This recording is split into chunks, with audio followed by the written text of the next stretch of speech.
လူတော်တော်များများဟာမိမိဖြစ်ခြင်းတဲ့ဆန္ဒတွေမိမိဖြစ်ခြင်းတဲ့ရည်မှန်းချက်တွေကိုအောင်မြင်ဖို့အတွက်နည်းလမ်းမျိုးစုံနဲ့ကြိုးစားကြပါတယ်။ဒီနေ့မှာတော့ရှေးရခင်ကလေးကနေပြီးတော့ယုံကြည်လက်ခံလာခဲ့ရုံမကယခုမျက်မှောက်ခေတ်ကာလမှာလည်းကဘာတဝမ်းရေပန်းစားနေတဲ့ကရဝေးရွက်နဲ့ဆန္ဒပြုနေကရဝေးရွက်နဲ့ငွေခေါ်နေအကြောင်းတွေကိုကျွန်တော်ကပြောပြပေးသွားမှာပါ။ဒါကရိုးရှင်းပေမဲ့လို့မိတ်ဆွေရဲ့စိတ်ဆွမ်းအင်ကိုစုစည်းပေးနိုင်တဲ့အစွမ်းထက်တဲ့နည်းလမ်းတစ်ခုပဲဖြစ်ပါတယ်။ဒီနည်းလမ်းလေးကိုမိတ်ဆွေကငွေရေးကြီးနဲ့ပတ်သက်ပြီးတော့ပဲဖြစ်ဖြစ်အလောက်ကိုင်းနဲ့ပတ်သက်ပြီးတော့ပဲဖြစ်ဖြစ်ဒါမှမဟုတ်လို့ရှိရင်မိမိရဲ့စိတ်ဆင်းရဲမှုတွေကနေလွတ်ကင်းအောင်စိတ်ချမ်းသာမှုတွေကိုဘယ်လိုဆွဲဆောင်ရမလဲဆိုတာကိုဒီဗီဒီယိုလေးမှာကျွန်တော်အသေးစိတ်ပြောပြပေးသွားမှာမို့လို့အဆုံးထိလိုက်ပါကြည့်ရှုနားဆင်ပေးဖို့အတွက်ကျွန်တော်ကဖိတ်ခေါ်လိုက်ပါတယ်ပထမဦးဆုံးအနေနဲ့ကရဝေးရွက်အကြောင်းကိုကျွန်တော်ပြောပြချင်ပါတယ်ကရဝေးရွက်ကကျွန်တော်တို့စီမှာတော့ဟင်းခတ်အမွှေးကြိုင်တစ်ခုအနေနဲ့အသုံးပြုကြပါတယ်အဲ့တော့ကရဝေးရွက်ကဟင်းခတ်အမွှေးကြိုင်တစ်ခုတင်တော့မဟုတ်ပါဘူးရှေးခေတ်ဂရိနဲ့ရောမခေတ်ကတည်းကကရဝေးရွက်ကိုအောင်မြင်မှုနဲ့ဉာဏ်ပညာရဲ့သင်္ကေတအဖြစ်သတ်မှတ်ခဲ့ကြပါတယ်။ဝိညာဉ်ရေးရာယုံကြည်သူတွေကတော့ကရဝေးရွက်မှာအစိုးမြင့်စွမ်းအင်တွေကိုဖယ်ရှားပေးနိုင်ပြီးတော့ဆန္ဒတွေကိုစัจ java လာစီပို့ဆောင်ပေးနိုင်တဲ့စွမ်းအားရှိတယ်ဆိုပြီးတော့ယုံကြည်ခဲ့ကြပါတယ်နော်။အဲ့တော့သိပ္ပံနေကြကြည့်မယ်ဆိုလို့ရှိရင်လည်းကရဝေးရွက်ကိုကျွန်တော်တို့ဒါအနံ့ကိုရှူခြင်းနော်မီးရှို့ပြီးတော့ဒါအမွေးအနံ့ကိုဒါရှူရှိုက်ခြင်းကမိမိရဲ့စိတ်ပီစီမှုကိုရောကြစေပြီးတော့အာယုံစူးစိုက်မှုကိုအားကောင်းစေတယ်ဆိုပြီးတော့ဆိုကြပါတယ်အဲ့တော့ဆောင်ရွက်ရမယ့်နည်းလမ်းတွေအသေးစိတ်ကိုကျွန်တော်ထပ်မံပြီးတော့တင်ပြပေးပါမယ်အဲ့တော့ကရဝေးရွက်ကဝယ်ရတာလည်းလွယ်ကူပါတယ်အဲ့တော့ကျွန်တော်တို့နီးစပ်ရာပရဆေးဆိုင်တွေမှာဒါမှမဟုတ်လို့ရှိရင်ဒါနီးစပ်ရာကုန်စုံဆိုင်တွေမှာလည်းကရဝေးရွက်ကလေးတွေရောင်းတာရှိပါတယ်အထုပ်ကလေးတွေနဲ့ပါနော်အဲ့တော့ဒီနည်းလမ်းကိုလှုပ်ဆောင်ဖို့အတွက်ကျွန်တော်တို့ပစ္စည်းအများကြီးမလိုပါဘူးပစ္စည်း၃မျိုးပဲလိုပါတယ်အဲ့တော့နံပါတ်1လိုအပ်တဲ့ပစ္စည်းကတော့ကျွန်တော်တို့တန့်ရှင်းပြီးတော့ပုံစံမပြတ်တဲ့ကရဝေးရွက်အချောက်တစ်ရွက်လိုပါမယ်ပြီးလို့ရှိရင်ကျွန်တော်တို့မေနံတစ်ချောင်းလိုပါမယ်ပြီးလို့ရှိရင်ကျွန်တော်တို့ဒီကရဝေးရွက်မှာစာရေးပြီးတော့မီးရှို့ရမှာဖြစ်တဲ့အတွက်ကြောင့်မို့လို့ပြာခံခွက်ဒါမှမဟုတ်လို့ရှိရင်ပကံပြားတစ်ချက်လိုပါလိမ့်မယ်နော်အရေးကြီးဆုံးကတော့ဒါအောင်မိမိကဆောင်ရွက်နေတဲ့အချိန်မှာဒါတန်ရှင်းတဲ့စိတ်နဲ့ယုံကြည်တဲ့စိတ်နော်ပြတ်သားတဲ့စိတ်ယုံကြည်မှုအဓိကတိဆောက်ထားဖို့လိုအပ်ပါတယ်နော်ဒါဆိုလို့ရှိရင်ကျွန်တော်တို့ကရဝေးရွက်မှာဆန္ဒကိုဘယ်လိုရေးရမလဲအခုတော့အရေးကြီးဆုံးအပိုင်းဖြစ်တဲ့နော်ဒါစာရေးရတဲ့အပိုင်းကိုရောက်ပါပြီအဲ့တော့ကရဝေးရွက်ပေါ်မှာနော်မိမိလိုချင်တဲ့ဆန္ဒကိုရေးရပါမယ်နော်အဲ့တော့လူအများစုမှားတတ်ကြတာကကျွန်တော်ချမ်းသာခြင်းနဲ့ဒါမှမဟုတ်လို့ရှိရင်ကျွန်တော်ငွေရခြင်းနဲ့ဆိုပြီးတော့ပဲရေးကြတာပါအမှန်ကတော့အဲ့ဒီလိုမရေးပါနဲ့တကယ်တော့ပြစ္ဆုတ်ပံတဲ့တဲ့နဲ့ပဲရေးရမှာပါဥပမာမိမိကငွေ10သိန်းရရှိနေပြီဒါမှမဟုတ်လို့ရှိရင်မိမိကငွေသိန်း100ရရှိနေပြီဒါမှမဟုတ်လို့ရှိရင်ကျွန်တော်အိမ်တစ်ကြီးမှာနေထိုင်နေပြီနော်ဒါမှမဟုတ်လို့ရှိရင်လည်းအခြေရေးနဲ့ပတ်သက်ပြီးတော့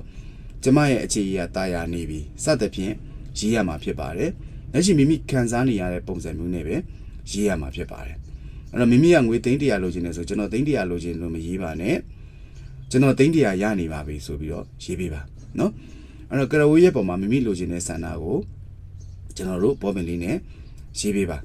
ဒီလိုရေးခြင်းအပြင်ဒါဘာကိုဆောင်ရွက်ပေးနိုင်လဲဆိုတော့မိတ်ဆွေရဲ့စိတ်အတိနော်ဒါတကယ်ဖြစ်နေပြီဆိုပြီးတော့လက်ခံသွားစေဖို့အတွက်ပဲဖြစ်ပါတယ်အဲ့တော့ကရဝေးရွက်အပေါ်မှာစာရေးနေစဉ်မှာလည်းအဲ့ဒီဆန္ဒတကယ်ပြည့်ဝနေတဲ့ခံစားချက်ကိုစိတ်ထဲမှာခံစားကြည့်ရမှာဖြစ်ပါတယ်ဥပမာကျွန်တော်သိန်း100ရရှိနေပြီလို့ရေးနေတဲ့အချိန်မှာကိုယ့်လက်ထဲမှာသိန်း100ရှိနေတဲ့စိတ်ခံစားချက်မျိုးကိုခံစားပြီးတော့ရေးရမှာဖြစ်ပါတယ်နော်ဒီလိုမျိုးရေးပြီးသွားပြီဆိုလို့ရှိရင်တော့ကျွန်တော်တို့ဒီကရဝေးရွက်ကလေးကိုမီးရှို့ပြီးတော့ဆန္ဒပြုရမှာဖြစ်ပါတယ်အဲ့တော့ရေးထားတဲ့ကရဝေးရွက်ကိုကျွန်တော်တို့ဒါပြာခံခွက်လေးအပေါ်မှာဒါမှမဟုတ်ရှင်စောစောကစီမံထားတဲ့ပကံပြားလေးအပေါ်မှာကျွန်တော်တို့မီးညှိလိုက်ပါနော်အဲ့တော့မီးညှိလိုက်တဲ့အခါမှာကရဝေးရွက်ကလေးကမီးလောင်သွားပါလိမ့်မယ်နော်အဲ့တော့မီးလောင်နေတဲ့အချိန်မှာထွက်လာတဲ့အခိုးအငွေတွေဟာမိတ်ဆွေရဲ့ဆန္ဒကိုဒါကျွန်တော်တို့စัจ java လာစီဖြစ်တဲ့အထက်ကိုတည်ဆောင်သွားတယ်ဆိုပြီးတော့အာရုံပြုပေးရမှာဖြစ်ပါတယ်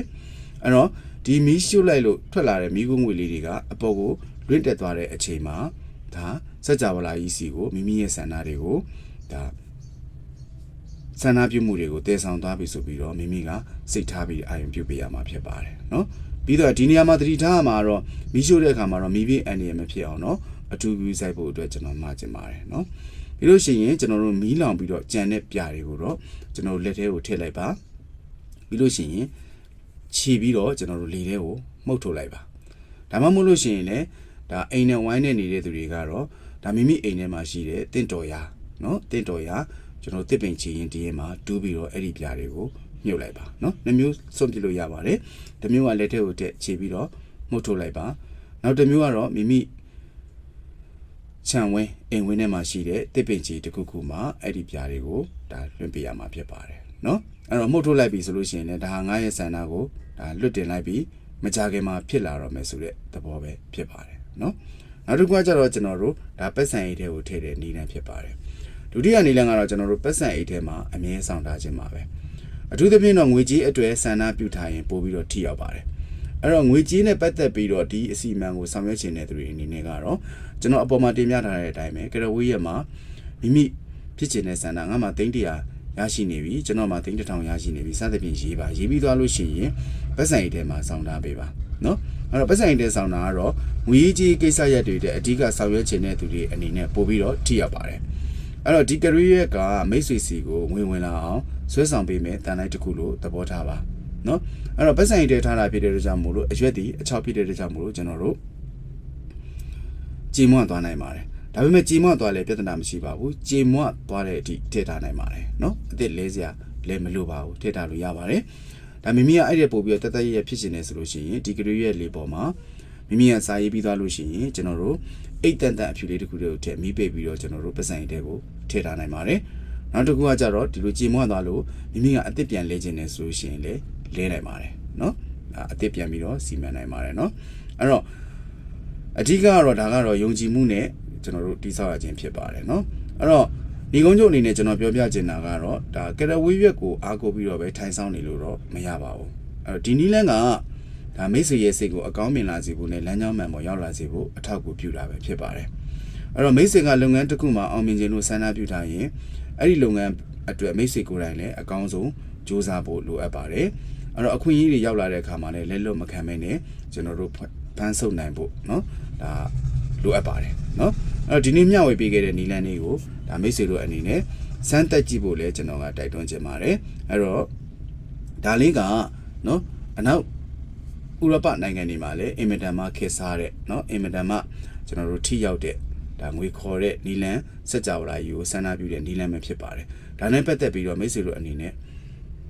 မိမိရှင်ထဲမှာဖြစ်ရှင်တဲ့ဆန္ဒမိမိဖြစ်ရှင်တဲ့ဆန္ဒဘာပဲဖြစ်ဖြစ်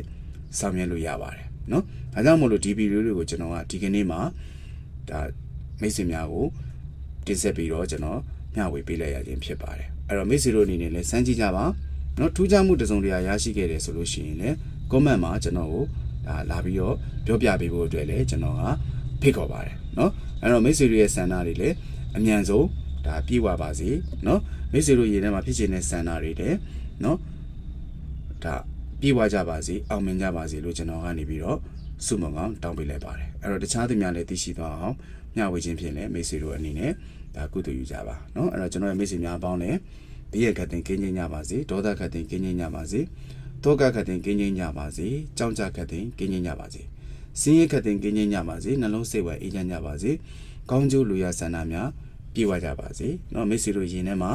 เนาะဖြစ်ခြင်းတဲ့ဆန္ဒတွေရှိမှန်းချက်တွေလည်းเนาะအမြန်ဆုံးအကောင့်တွေပေါ်ပါစေเนาะအကောင့်တွေပေါ်ပါစေအမြန်ဆုံးပြည့်ဝပါစေလို့လည်းကျွန်တော်ကဆုတောင်းပေးလိုက်ပါတယ်เนาะအားလုံးကိုကျေးဇူးတင်ပါတယ်